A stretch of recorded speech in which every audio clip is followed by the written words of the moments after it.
Ayan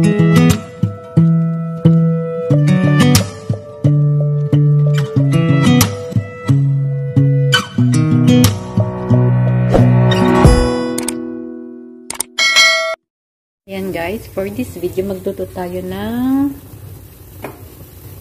ampalaya. White na ampalaya dito sa Taiwan. Ayan, ang gusto ni boss is ilaga muna siya, pakuluan. Pag lumambot na siya guys, syempre hanguin. And then after that, igisa siya sa bawang with toyo.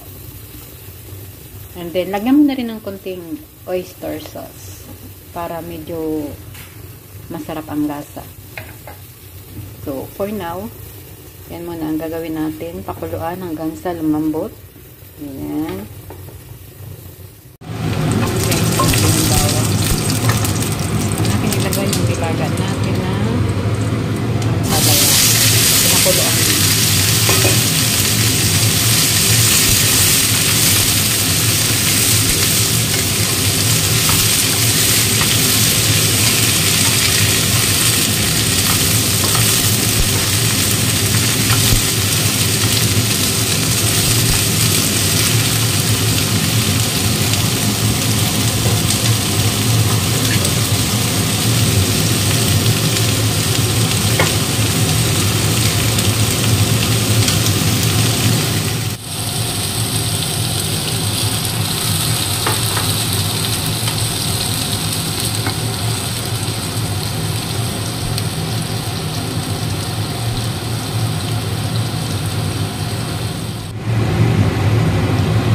Guys, nilagyan ko siya ng isang kutsarang oyster sauce and then toyo.